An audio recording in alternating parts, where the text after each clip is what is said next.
we're going to continue tomorrow. There's one other thing in this book, 10 Ways to Rise Above Crisis.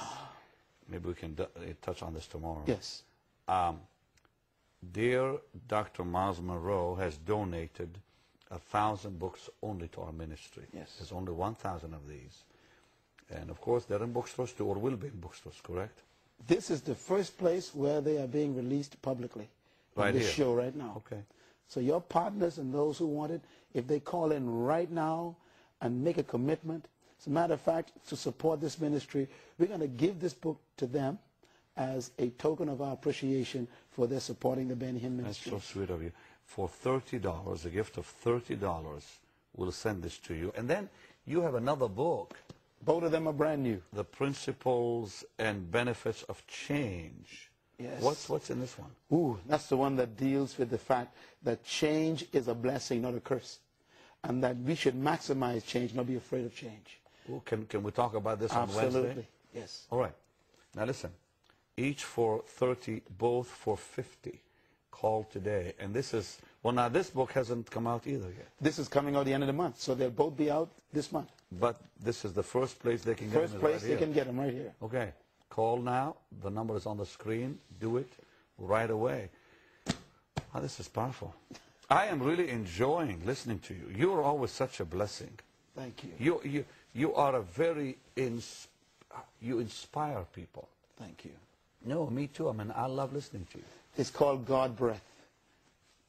Some preachers To inspire means to breathe. Some preachers God's are breath. boring. You're not boring at all. I am really enjoying Dr. Myles Munroe. Whenever he comes, he blesses me all over. And I'm so glad he's here today talking about overcoming crisis. Yes. That was powerful yesterday. Thank you. Very It was a joy. powerful.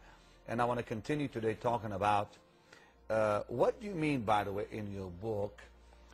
Well, let me just read this. What it takes to overcome a crisis. 7 ways to manage a crisis. I want to talk about the ways to manage crisis quickly. Yesterday you said that the reason the Japanese and the Chinese, So resilient. yeah, is because there is no... The well, concept. yeah, and there is no word in their language for crisis. It just says opportunity. So Yes. it's the way you see it, really. Yes. But you said something very powerful. Crisis is seasonal. Yes. And this is probably the most important thing about crisis. One of the things that have kept me very calm in life is when I was ignited by the truth written by the richest man that ever lived, King Solomon. King Solomon said, to everything there is only a season. To everything there's only a season. You know, I repeat that over and over again in my books because we don't get it. Listen to him again. To everything there's only a season. That means if you're going through a bad time right now in your life, that cannot last.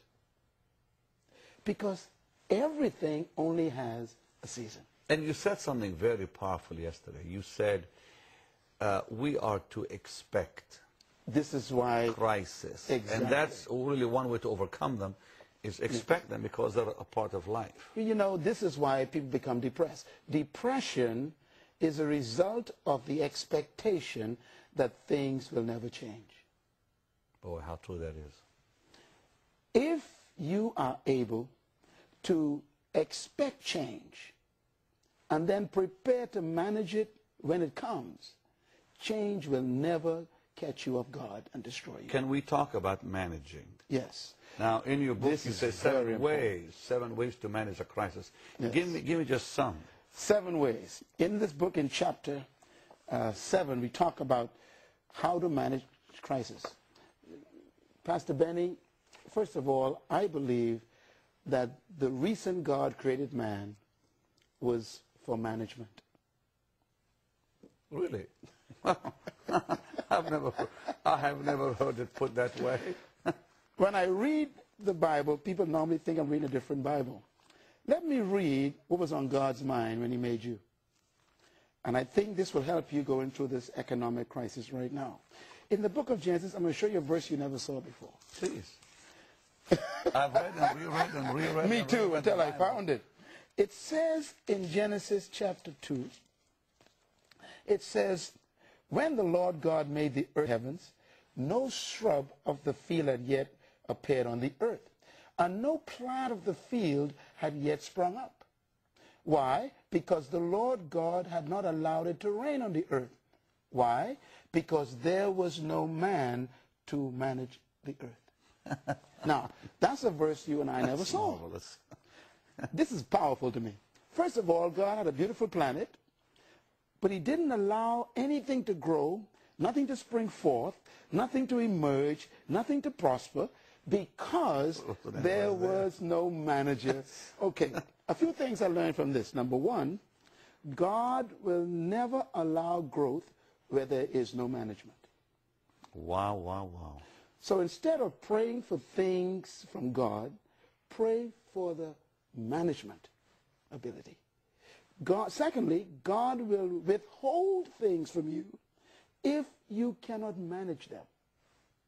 Notice it says, He'll withhold things. read it. It says he didn't allow it to rain because there was no man to manage the results.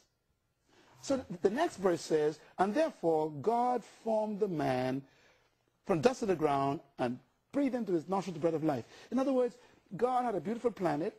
No life was on it. Why? Because he first needed a manager. Normally we ask people, why did God create man? Our answer, to worship God. That's not what he says. He needed a manager. I have never heard that. I love that. The number one motivation for God creating man is management. Whatever you mismanage, you will lose.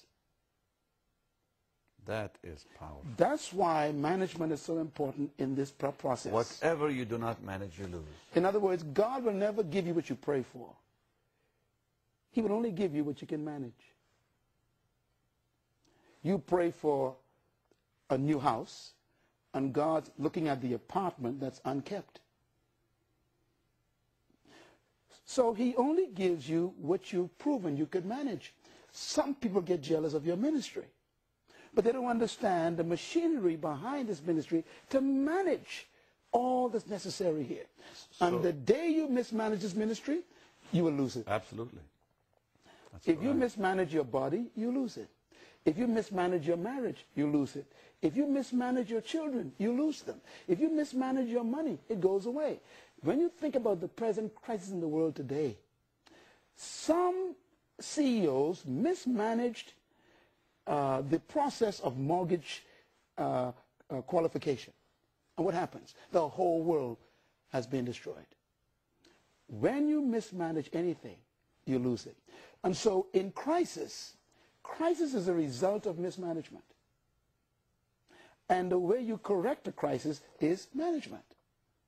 So I have a list in the book of what the Lord taught me about management, and I want to read this to you. There's a chapter called The Management Mandate.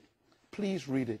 Because if people don't learn to manage, they will keep losing what they receive. Let's talk about the ways to manage. Number one, Yeah. determine what you need. You know, there's a difference between needs and wants right now. Sometimes we desire things we want over and above things we need. And crisis sometimes comes to reduce you back to what you need. Number two, acquire only what you need. Please repeat what you just said. God Crisis comes to reduce you. to what you need again. Some of us got 5 rooms in our house. We sleep in one, and we can't pay for the house.